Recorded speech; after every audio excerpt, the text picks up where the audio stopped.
want you to take a moment and close your eyes and imagine traveling in time, some process that would let you go backward in time to witness the events that changed history, or into the future to see if mankind survives, and then to return to the present with a knowledge of what will happen tomorrow. The process is intriguing, even mind-boggling, but the science is more real than imagined. Explore the possibilities on the exciting new frontier of time control and time travel with the Anderson Institute, which is dedicated exclusively to advancing the study and development of time control capabilities. Joining me today is the founder of the Anderson Institute, David Lewis Anderson, and he's going to be talking about what I just said and the reality of it and how it can change the world. Welcome, David. Hello, Hillary. Thank you for the nice greeting, and it's such a pleasure to be here on the Hillary Raimo show. Well, I'm glad to have you here. In fact, I've been wanting to bring you on the show for a while now, so we were actually able to finally coordinate your appearance. And I want to get started because we have so much to cover in only an hour. So, first of all, David, how did you come into this whole topic? Where did this begin for you? What was your journey? Well, my journey actually began by accident. I've been working now for more than 25 years in the field of studying the physical nature of time. It began actually a little more than 25 years ago when I entered the United States Air Force as a scientist working for Air Force Systems Command and also doing some projects with the DARPA. I left the Air Force after discovering some what I wanted to say. Through the work I did in the Air Force, I accidentally discovered some relationships with regards to time and space that fascinated me, and I actually left the Air Force and formed an organization called the Time Technology Research Center, and eventually what has become today the Anderson Institute. My background, just so people know a little bit about me, my focus is really in space-time physics and special relativity. I do also focus on global community service as an ambassador for the United Nations Educational, Scientific, and Cultural Organization. And my educational background is primarily in the area of science, with degrees in engineering, physics, and philosophy from universities in West Virginia, California State, and Minnesota. So you have a very, very powerful background. Now, I want to ask you, the first thing that really hit me when I looked at your website and was researching the show is, what is the difference between time control and time travel? Well, there's two differences.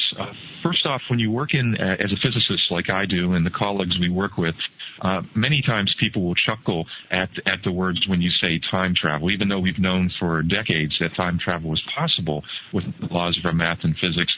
People tend to chuckle to discuss it without that unnecessary label. But also, when we look at what's happening around the world, which is absolutely remarkable right now, the first applications of this new technology will be for time control applications, not necessarily for sending people backwards and forwards in time.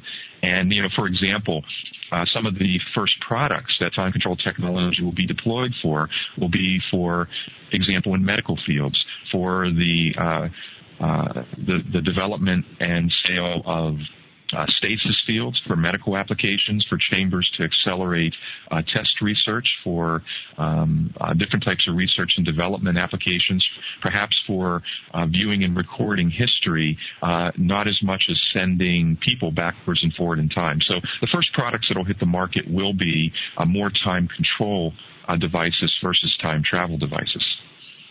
Now, you were working in the Air Force, and they let you leave to pursue this work privately. And the government is not necessarily involved in your work, but do you feel that they're waiting for you to develop this technology to use it for themselves? Well, that's a complicated question. Actually, I wanted to pursue my work in the United States Air Force. I was working as a scientist at Edwards Air Force Base in the Air Force Flight Test Center, and I had presented my findings to the Flight Test Center and Air Force Systems Command. And at the time, it was outside of the scope of the mission. So I actually decided to leave.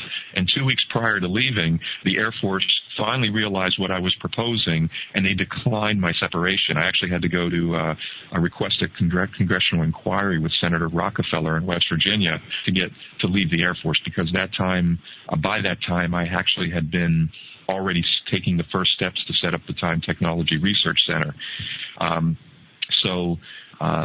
I would have liked to have done the work in the military, and I'm very grateful because as a young person, they gave me great opportunities I never would have had anywhere else, but I couldn't do it. Now today, our work includes partnerships with both private agencies and governments, not just in the United States, but also in India, Japan, and South Korea, and hopefully very soon in the former Soviet Union and China.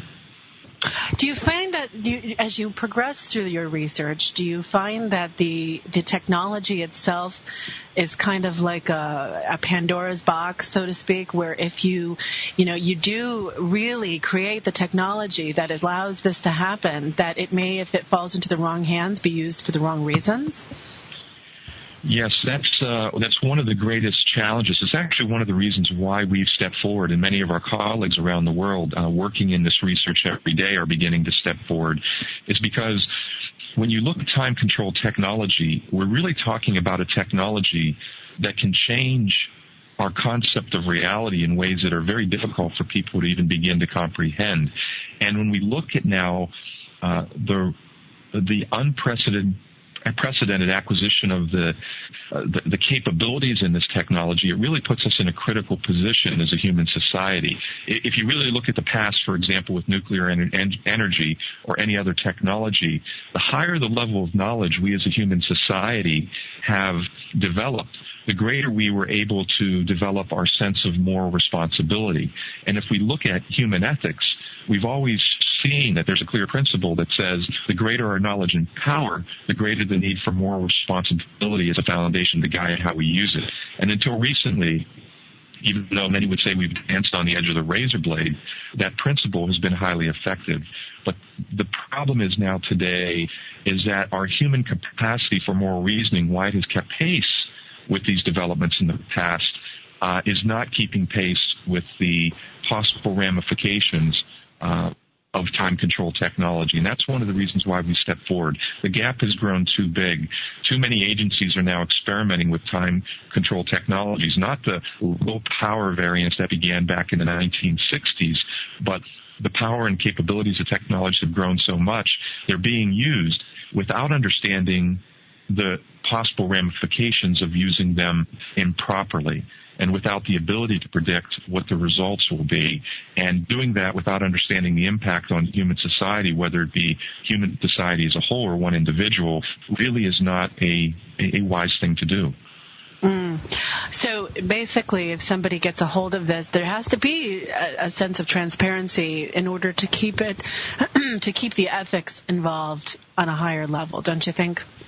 Absolutely. As a matter of fact, one of our campaigns, and we're developing a strategy with several of our colleagues in India and Japan, is the first step, number one, is exactly what you said, Hillary, is transparency and disclosure. We need to take this out of the arena of private funding and bury deep in these different government research initiatives, bring it into the public eye. We, of course, have to educate, because as we've been going through this for the last several decades, we've learned some remarkable things. And actually, many of the things we've learned have less to do with the technology, but more about understanding what really is the true makeup of this universe we live in, and the opportunity that knowledge has to help us grow individually.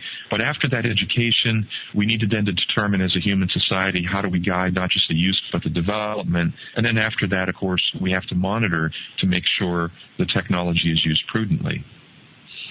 When you talk about this topic, when I listen to you speak on this, and when I'm reading over your material on your website, what comes to mind is a sense of Nikola Tesla's work, where he had the best intentions to come out with something that would really provide for, example, free energy for people, and people would be able to really live better lives. And the intention was really wonderful, but what happened is exactly what you just described, where it went into private funding and government control, and has really not done that. What are the dangers of this technology, and how would you suggest that the world regulate it? Well, I'd like to talk about, if I talk about the dangers, I'd also like to talk about the possible benefits. The dangers first is, the first would be timeline contamination. Actually, we have a motto on our website that talks about the Anderson Institute, where history is becoming an experimental science. It's wrong. Actually, since the 1960s, and especially since the 1990s all around the world, history has become an experimental science.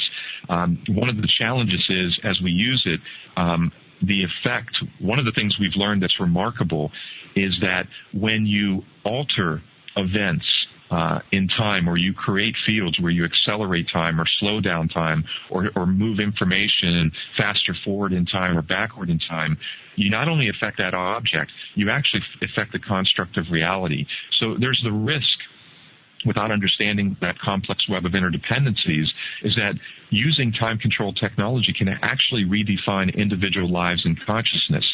Using it unwisely also can cause transcription errors, is what we like to call them, where unsafe technologies are used, where body parts or even consciousness doesn't fit back together because it moved across a boundary layer in time, or the technology was just unstable. Believe it or not, the other thing, there are so many people that look at the good. I work with people that I admire, that are becoming my personal heroes, because when they look at this technology, not just in their words, but in their hearts and minds, they see the opportunity for the application of the technology in medical fields to save lives, the opportunity to perhaps view and record history, to learn from it, the potential to develop more quickly cures for diseases that cause great disaster and suffering on the earth, or maybe even retrieve future cures to alleviate that disaster and suffering. But also, at the same time, we have the other interests. And there are concerns. For example, and we can't fight it because this is the function of nations. They tend to want to keep technology as a strategic advantage. And many people I meet talk more about weaponization of time-controlled technology, and even get into discussions about how to prepare for the Earth's first great time war.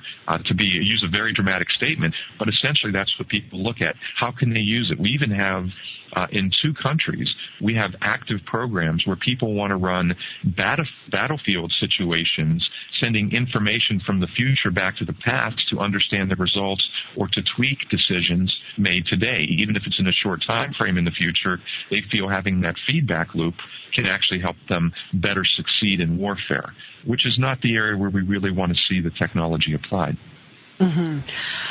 So now let's just slow down here, because I can feel my listeners going, well, this is all fascinating, but is it real?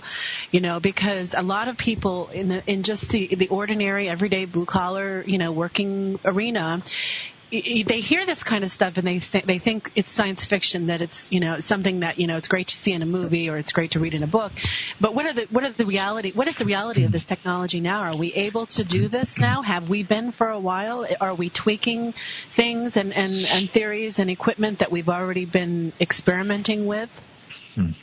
Well, most of this remained theoretical until about the 1960s. Before that, we had the work of Einstein, work of an obscure mathematician, well, not obscure, not in my world, but he's very well known, Kurt Gödel, a German mathematician, who proposed that you could move to the past, you could time travel to the past at speed slower than the speed of light. In the 1960s is where it really began. In the 1960s, in Russia, they began using, at the Moscow Aviation Institute, their advanced research institute at the time, they began sending information faster than the speed of light, essentially backwards in time.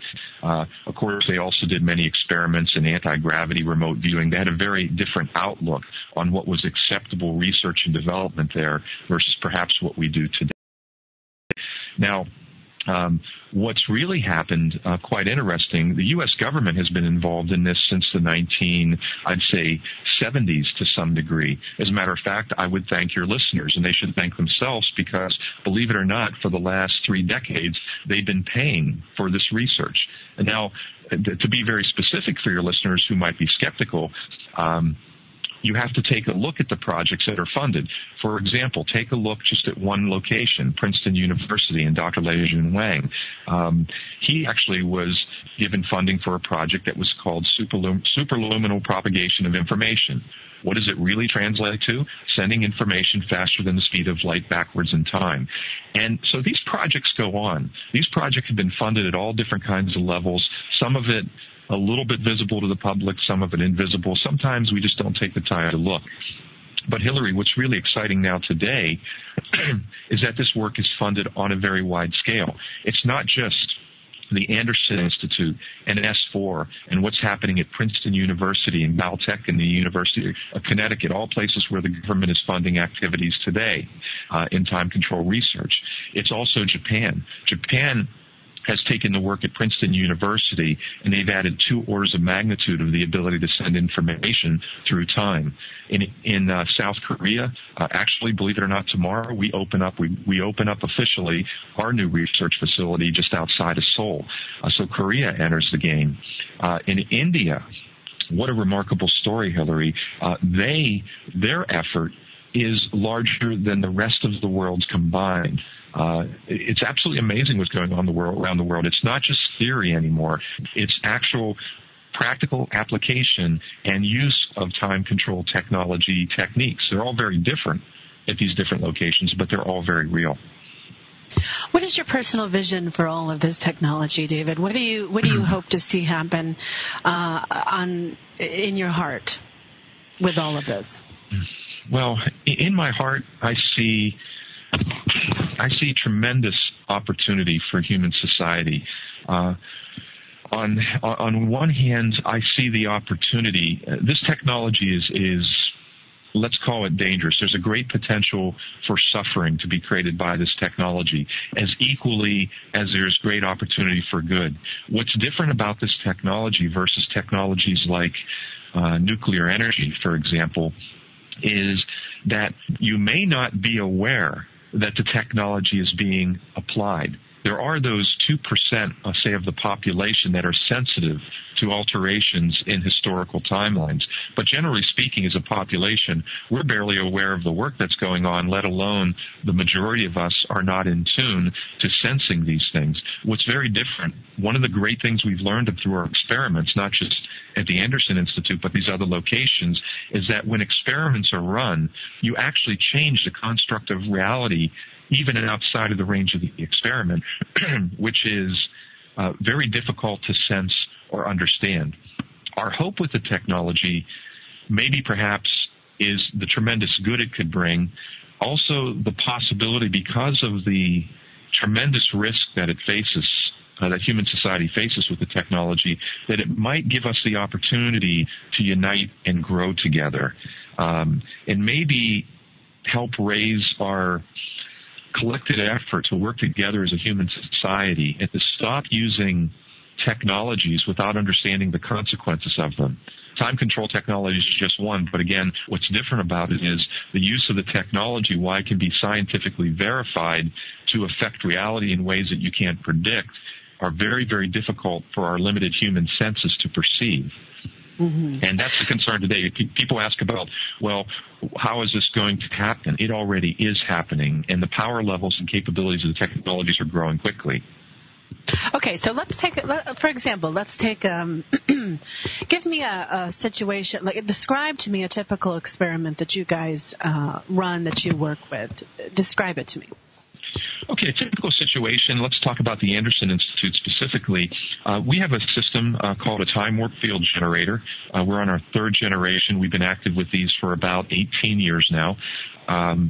And essentially what we do is we can create in the laboratory using a high-energy laser array and a lot of other equipment and different types of fields. We can actually create a spherical field within which we can control the rate of time. We can accelerate it, we can slow it down, and in some special situations we actually can reverse the time rates. And essentially what we do is we can put objects, whether it be reference instrumentation or living organisms, inside this field and accelerate or slow down the time. Some things that we've learned, and this is work that we've been doing for the last 15 years, since let's say about 1993 or 1994. One of the things that we've learned some remarkable things. One of them is that this notion popularized in the media today about parallel universes is wrong. In India and at the Anderson Institute, we do not see the concept of parallel universes. What we see are multiple dimensions of one reality that we can't sense, but we don't see parallel universes. And a good example would be, what does it mean when you travel through time? What is the impact if you move backwards in time and then forward again? I like to use the analogy with listeners. Imagine if you walked out your front door and say you had a flower bed in your front yard. If you were to start at one side of your flower bed, walk across the flower bed and walk back again, you would be returned right to that exact point in space. However, you've changed the construct of reality. You've actually trampled on some plants that will no longer bloom. You've disrupted some seeds that will now spring into living organisms. You've changed reality and the construct of reality. And believe it or not, I'm drawing a very simple analogy, but it's a very insightful one in what we're seeing in our experiments.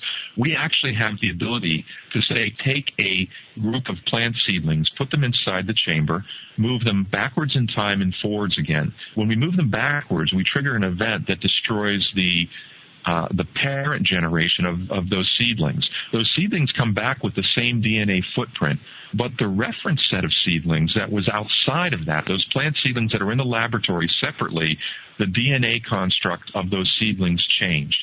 So it's very, very fascinating. What it tells us is that the process of moving through time, no matter how small it is, you actually can change the construct of reality. Okay, so we have this very interesting experiment. A lot of people are very familiar with paradoxes when we talk about time control or time travel. One of the most popular is the grandfather paradox. What would happen if I traveled backwards in time and killed my grandfather? My father would no longer be born, so I wasn't born, so therefore I could not travel back in time. So since I didn't travel back in time, my grandfather was born, and now I am alive, so I can go back, so this loops. These types of paradoxes, Hillary, really are places where our rational minds bump into their own limitations. What we actually see is when we do experiments, when we move an object backwards in time, and if the parent generation or grandfather of that living organism is destroyed, say in the case of a plant seedling, and that living organism that was sent backwards in time does not cease to exist. It continues to live with the same consciousness and energy and genetic makeup, or destroyed its grandfather, for example, in the case of a living plant organism. So that's one of the things we've learned, is that this concept of the grandfather paradox simply does not hold up in laboratory experiments. Yeah, well, that makes sense. It's very fascinating. I'm kind of hanging on every word that you're saying here. Well, that's kind of you. Well, what's fascinating to me, David, is this concept of what you're discovering, the theories that are breaking down in your research, such as the parallel universes, and how those things aren't exactly what we thought. Now, I'm going to ask you this question, and I don't know exactly if this runs into, the work that you do, but phenomena like that we experience in the world today, like crop circles, ET contact, those kind of things. In this perspective of what you're doing, how do those things fit in? Could they be time travel instances where, this is moving through time? Or how does it relate to your technology? Absolutely. The short answer is absolutely yes. How does it relate? At the Anderson Institute, we're a group of computer scientists, physicists, mathematicians, and teams. We're not experts in these other areas, but I'm pleased to offer an opinion. I would say that one of the first things that we do recognize, there's a lot of ways we do this in testing, but one of the things we recognize, and it's one of our favorite quotes that we use with college students, is we remind them, we do not see our universe as it is. We see the universe as we are. And we have to understand how we see it first before we can really answer that question. We are functions of our biological and cultural evolution, and that blinds us to truly understanding and seeing the universe. We actually, with our senses and our human mind, the way it operates, we only see a very microscopic part of this beautiful macroscopic universe. And while we don't believe in parallel universes, we do clearly see that there are dimensions, many, many dimensions, and parallel realities, if you will, that we cannot sense. And for your listeners, to make it simple, let's move back 15 years and put the old television set on front of the table in front of us. And that old television set, what it would do, before the days of cable TV and the internet, there would be information and energy waves flying through the air. And if I wanted to tune into a channel, I'd reach up and I'd grab the tuner and I'd move it to a channel. And as I did that, that television set and tuner would tap into that information and energy flying through the air, and it would make me be able to view and understand it. And that's what our human minds are. Our human minds are like a television tuner. We see clearly out of our experiments that the universe truly is a dynamic web of information and energy. And absolutely, yes, everything is interconnected. The challenge is that our senses are limited. Our senses, number one, sense only a very, very small part of that macroscopic universe. The other thing that's very difficult is the human mind. And this is the greatest challenge when we work with college students, is to teach them that they have to overcome their limitations. The human mind's function, if you ask a scientist in that field, is to rationalize what its body senses perceive with its own belief system. So by nature, the function of the human mind is limited. And to grow and to become a good scientist in this field, we have to be able to recognize that limitation, and once you do, you begin to grow from there. But those are two of the biggest things we've learned about from our work. Now, when you said before earlier that other countries are experimenting with the use of sending information through this time control capabilities, what exactly does that mean, and how do they do that? Well, it really is a great question. For your listeners, let's talk about it. Now, I'll use an example. There's a phenomenon, and I'll explain it a little more basically. It's called quantum tunneling, and essentially what it is in physics, it's what's called an evanescent wave coupling effect. It occurs in quantum mechanics, and essentially, when you use the correct wavelength to carry information, and you use the right type of medium or material to pass it through, it actually is possible to pass parts of signals faster than light, essentially backwards in time. This is very real, by the way. This first was done in the Soviet Union back in the 1960s. In the 1990s, actually, the NEC funded under U.S. government funding, again, thank you taxpayers who are listening to this show, an experiment where Princeton University actually set up a 10-centimeter cesium chamber, a chamber filled with cesium. They injected a signal into one side of the chamber. As the information entered and passed through the chamber, what was fascinating is the information actually finished leaving the chamber before it finished entering.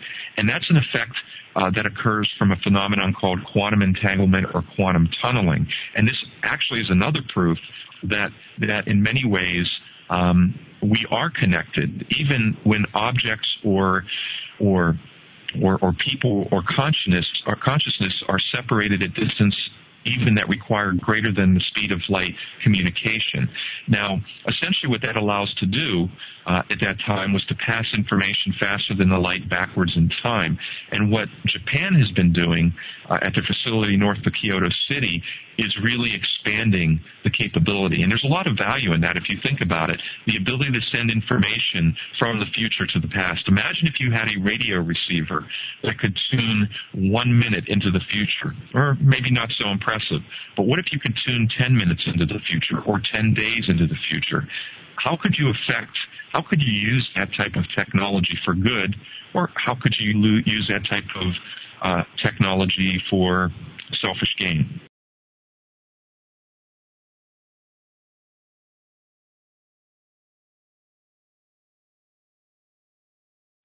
Mm-hmm. Now, what's the difference between doing this with technology and using our own psychic abilities to do this in the sense of remote viewing or tapping into our intuition? Can we achieve the same thing? Well, now we get into an area of opinion, because unlike you, Hillary, I'm not an expert in this area, but I will share you an opinion. We truly believe that first off, when we see a convergence happening, we truly believe that why many people sit and they talk about the metaphysical abilities to control time, views of time in religion or art or spirituality, talk about different technologies and different applications of technologies, the different philosophical views of time, and they all seem to have their own different little islands and camps.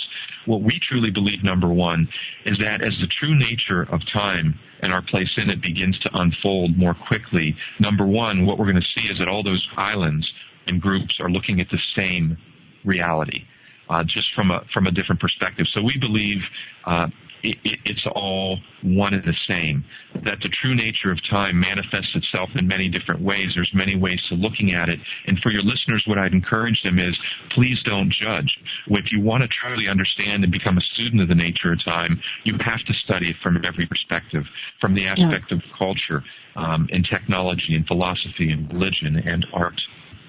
My next question to you, David, was going to be, what are the spiritual implications of this kind of, it feels to me like it is a natural evolution of our abilities to be able to understand and navigate these things, not only from a scientific perspective, but also from a spiritual perspective.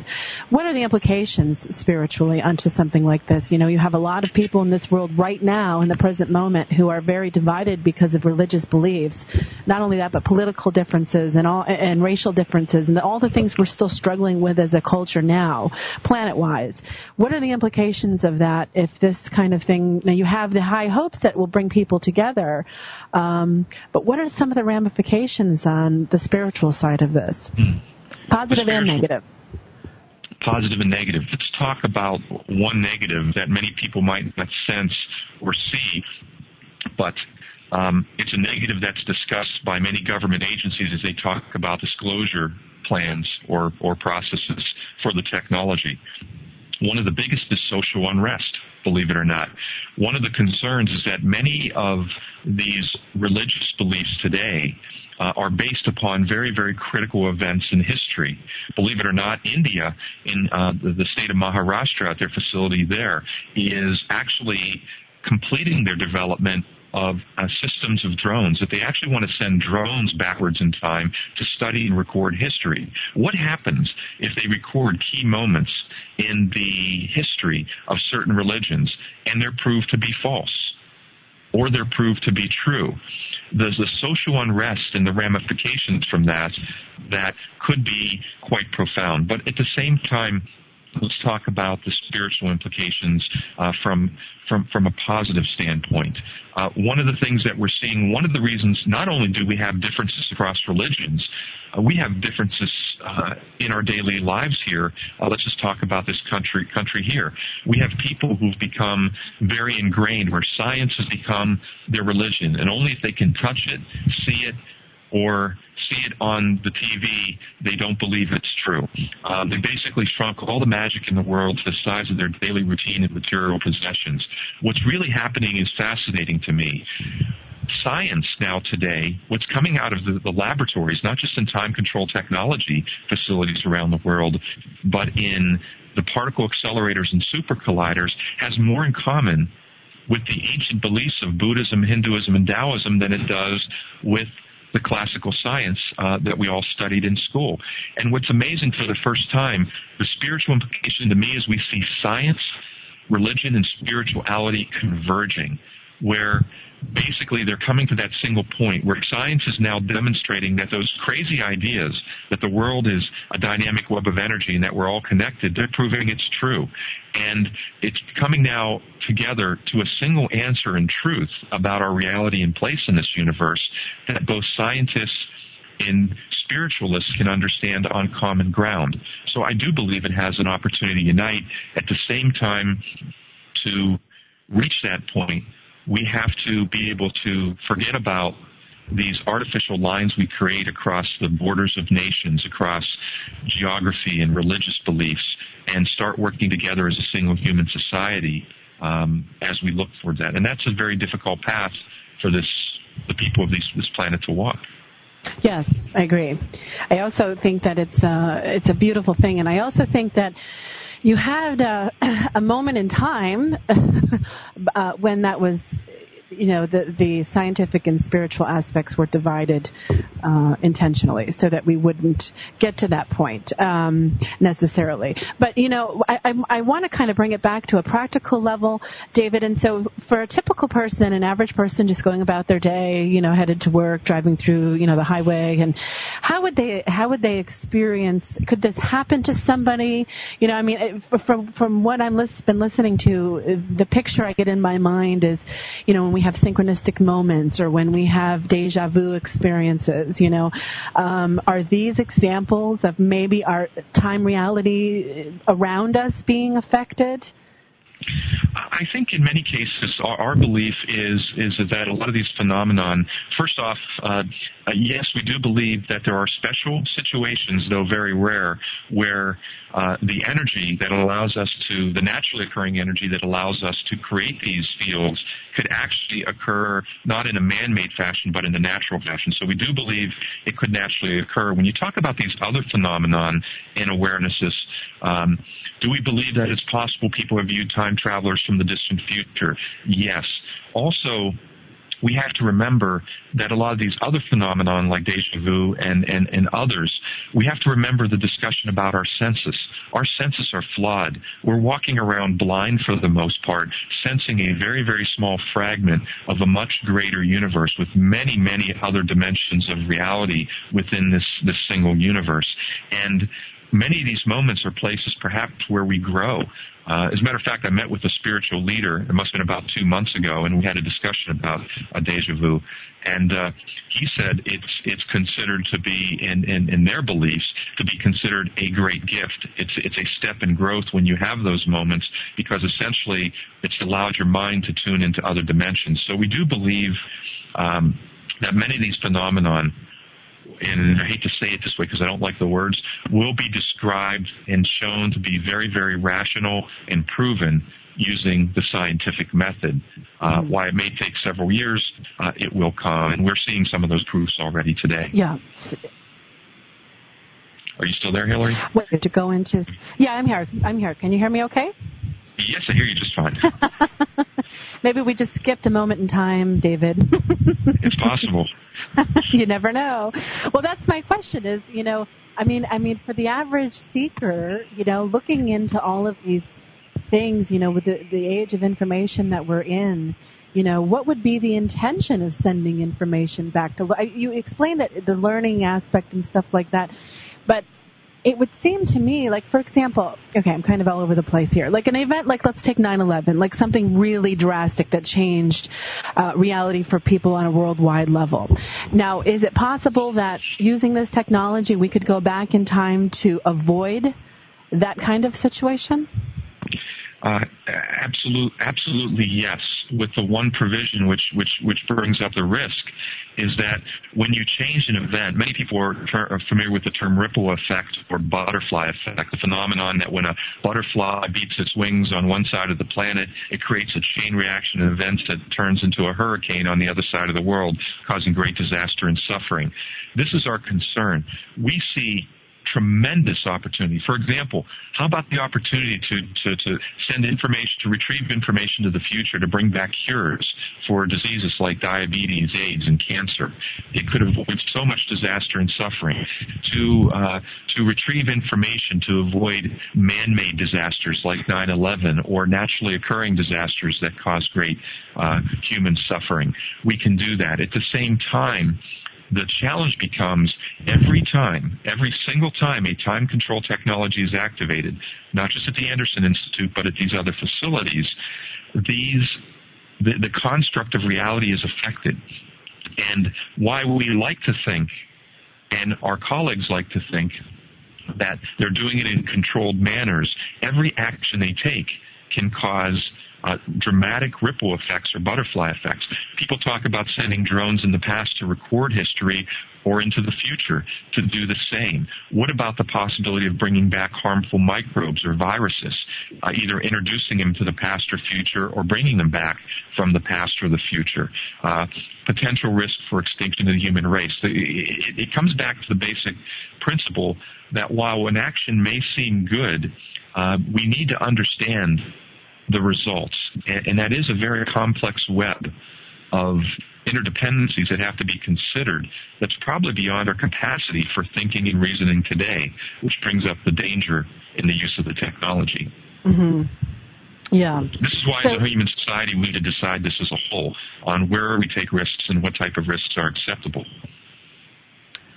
Well, that's a big step, David. I mean, I have to say I'm a little skeptical of trusting, this kind of technology in today's governments and those kinds of things, because we've seen what they've done with other different projects and different technologies and that they've kept from people, and they have definitely steered it away towards a more military purpose versus raising the consciousness and helping humanity. There's a whole lot of suffering on this planet, and there's a lot of technologies out there that can help that aren't released and aren't disclosed and aren't transparent. And the money that we pay as taxpayers, that we think is funding, certain projects are going off to black budget profit, projects that are funding, research into things like this that we don't know is happening. So the average person out there isn't aware that this is happening. I mean, a mother can go to their son's soccer game, and the reality of what's happening in the world and the research and the levels of things that we're actually creating, they don't have a clue. They don't have a clue. And this is so important. It's not just the money hidden on the black projects. Of course, it happens. We know that happens. That's a fact of life. But it's also happening in a public eye, and that's one of the reasons why we're stepping forward. I agree with you. You're breaking up there. I'm sorry, David. We didn't catch that last part. You broke up on me. I'd like you to repeat that, please. Oh, sure. We do see that people don't recognize this, and it's not just the black projects that are being funded. There are projects that are being funded closer to the public eye, but this is really the challenge. As individuals, this is a technology that we may not see the effect of. We talked about the fact that using the technology can change the makeup of reality, and that we don't understand the impact on individuals, the human race, or the entire planet. And like you said, there are many benefits, but who's going to judge what is really useful? This complex web of interdependence is beyond our capacity to predict the impact today. We don't know every time we use the technology, will it affect human evolution? When we manipulate history, are we going to force a very unnatural and a quick rate of change that causes harm and suffering or good? We can't turn our back on this now, Hillary. So many people ask us, why don't you just stop? Because it's not just the Anderson Institute. We simply now have to take on this challenge, the one that you raised. It's easy to drive transparency and disclosure. Okay, it's not easy, it's hard work. We have to educate people and make people aware. And Hillary, through work of like your shows, we have to make people want to be aware of what's going on. Yeah. After that, though, David, let me interrupt for a second here. Now, who do you think, ultimately when this is actually documented and developed and we have a full-blown system of being able to do this, my concern is who is going to be in charge of that technology? Because you're doing such a wonderful job of bringing this to a public awareness level where people can, you're open, people can come and learn with your institute and understand this technology. But my fear is, honestly, and I think a lot of other people are probably thinking the same thing, especially listening to this, is when it actually is all out there, who's going to be in charge of it? Is it going to be you and your company, or is it going to be, all these other places, around the world? But who ultimately is going to be in charge? Well,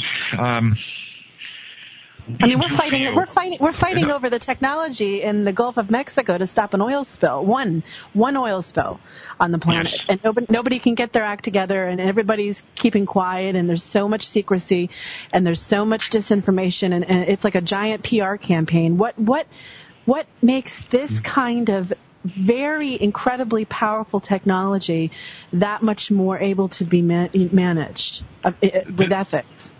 This is the greatest challenge.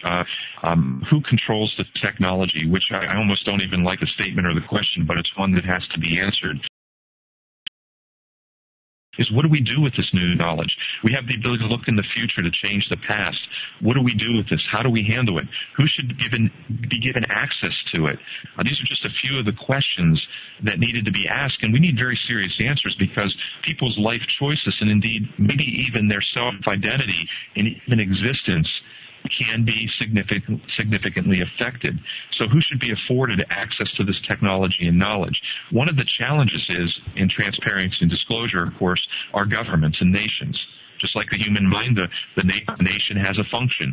It's number one to survive and number two to prosper. I might not like that, but that's reality of the present situation in society today. And one of the fundamental tenets of strategy, whether you talk about military warfare strategy or business strategy or government strategy, is you keep your technology a secret. So we got to get it out in the open. But what do we do? This is the challenge, is we can get transparency and disclosure. We can drive an education with it. We can even later monitor the technology. But what we need now is to form a global moral compass, is what we like to call it, one that will be used to guide not just the future use of the technology, but the future development. It has to span lines of religion, of politics, of nations and governments and private enterprise. And it really truly has to be guided by human society as a whole and human consciousness as a whole. That's something we've never been able to accomplish in the history of human society on this planet. And I agree it's a very difficult challenge. At the same time, while we might have to go through some pain to get there, it's something we have to do. And by the way, it's not just about time control technology. We experiment as a human race with technologies all around the world that could force a very unnatural rate of change on human society with profound negative catastrophic impacts. We have to stop as a human society using technologies without first understanding what are the consequences of using them, number one. And number two... Yeah, because the first thing that comes to my mind, David, is an average person like myself wouldn't have access to this technology unless, of course, I was studying with you in your institute or, making an active effort to get into the field. But I mean, how would it be practical to, what's the practical use to an everyday ordinary person? Well, the practical use... Well, first off, I think driving the awareness is key. And by the way, that's the whole point of the Hillary Raimo show. You're driving awareness and understanding of these issues. So when you ask me, how are we going to solve this problem? I'm simply going to defer to you, Hillary, and I'm going to go and take a nice long walk in the desert. But awareness is such a key. And what does it mean to individuals? If as a human society as a whole, we can learn as an individual. What's the benefit? Number one, as an individual, we can learn. Most people don't even understand how much they don't know about time. And just a quick exercise for your listeners. I know we're running out of time, but one of my favorite philosophers on time is St. Augustine, and he talked about time being an illusionary product of your mind. You talk about your listeners early, Hillary, walking to work or driving to work. I would challenge them. When they're walking down the street, do St. Augustine's experiment. Walk up to somebody, a friend or a stranger, and ask them if they know what time is, and they're going to say yes. And then ask them to explain it to you. A simple little experiment. Simply ask them to explain it to you, and you'll see them babble at a total loss for words. And this is something that dominates our culture. And by the way, it's not just one answer within culture. We have cultures on this planet that believe all time exists, past, present, and future at the same point. We have cultures even here in the United States, like with the Navajo Indians, where in their culture they have no reference in their language to the past and the future. They don't talk about an event happening in time. They only talk about the quality of that event, not its temporal quality. Cultures have evolved. Just because we in the United States think time is linear, we scoff at people who say past and present and future don't exist, they're all here at once, or that time is a circle. Well, many people in Asia laugh at our concepts that time is believed to be linear, even within our culture. And I'm sharing this because I want your listeners to really challenge themselves. First, to understand how remarkable our lack of understanding of the true nature of time is and our place in it. And that's the first to become interested, to want to learn. And we'll do our best at the Anderson Institute to make information available for free to people to study and learn. And that's the first thing they need to do. How it will benefit them, I think only the future will tell, or maybe the past. Yeah, and for those of you listening, David's website is andersoninstitute.com. There's a link on my radio homepage. I've also posted it several times on my Facebook page for those of you who are on there with me. I highly recommend the articles on there. He gives a lot of information. David, I give you a lot of credit because you are taking on an extraordinarily huge undertaking by getting this information out, by working on this topic, by, I see two very distinct paths, developing out of this, and I hope that we take the higher road because, I hate to say it, but there's just so many different possibilities for where this could go to. And I think it's important for people to really understand, and I want my listeners to really listen to this statement, that awareness really is the key. We cannot stick our heads in the sand anymore and pretend that the world is just going round and round and nothing is changing, nothing's happening. I think as far as technology goes, we are so over-the-top advanced what we think we are right now. An iPod comes out or a new phone comes out and we think, oh, wow, it's so great.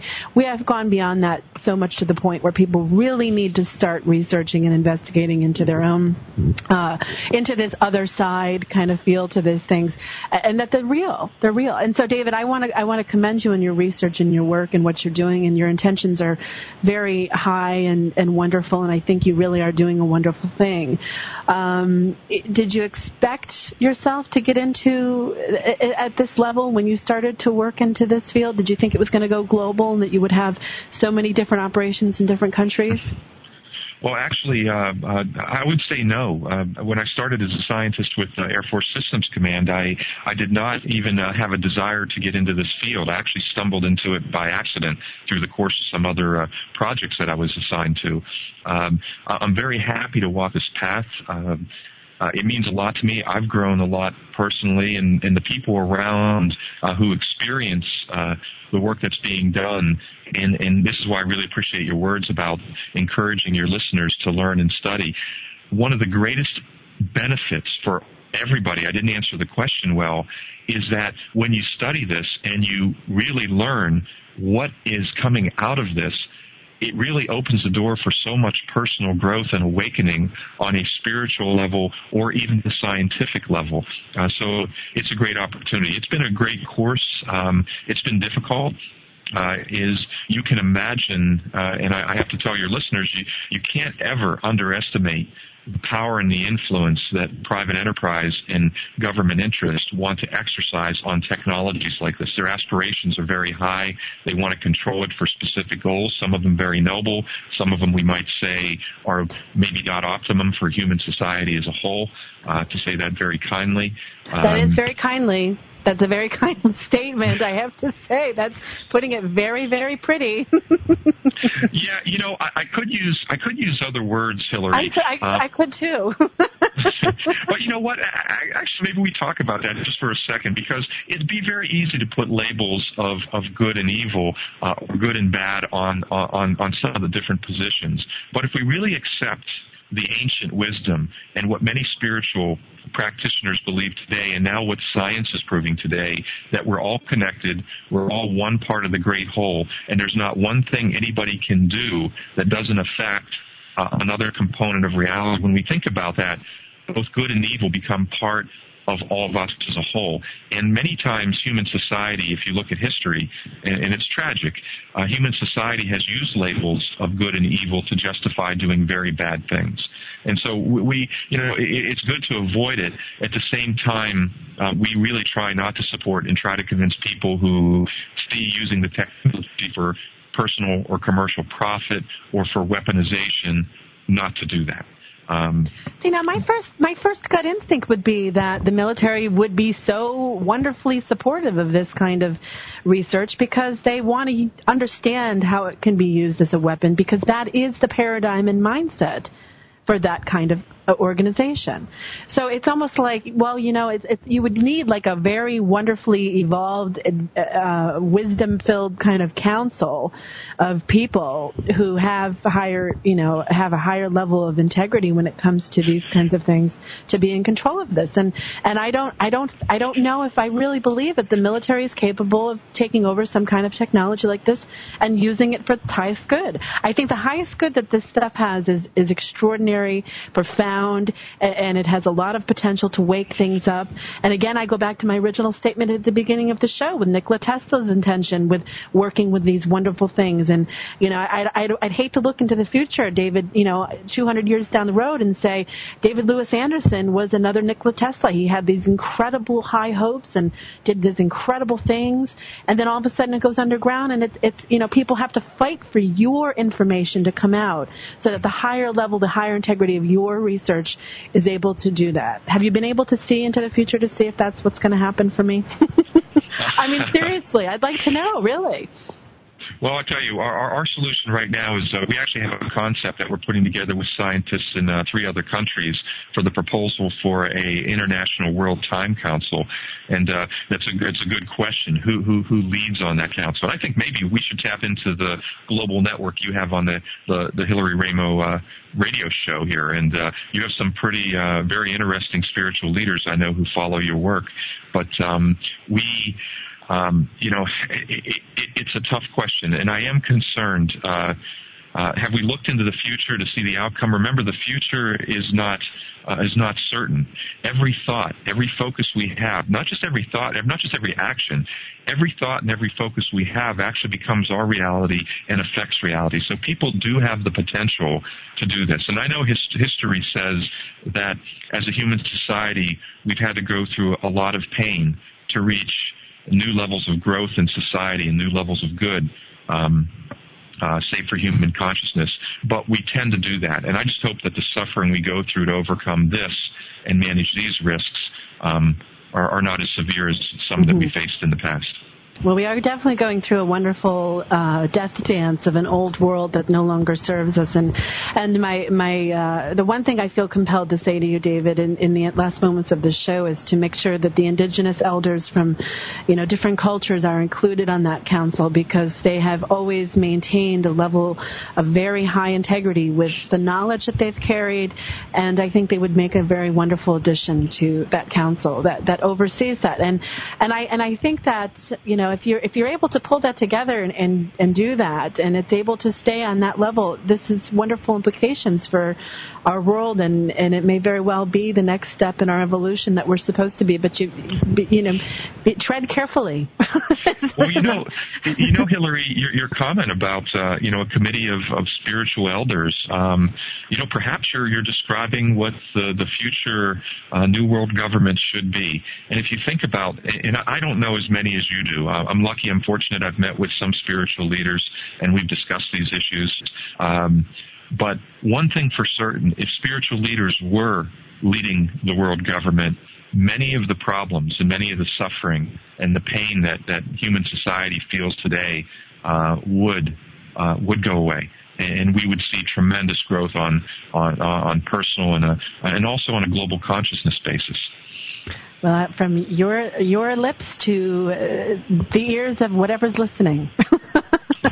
Thanks so much for joining me, David. We're out of time, and I have to say, once again, at AndersonInstitute.com for those interested in learning more about it. David, thanks so much for spending the last hour with me conversating about these fabulous and wonderful topics. It's been a pleasure. It was an absolute pleasure, Hillary. Thank you so much. And for everybody listening, until next time, live well, namaste. Next week, we have David Icke returning to talk about many things. Enjoy. Have a wonderful week.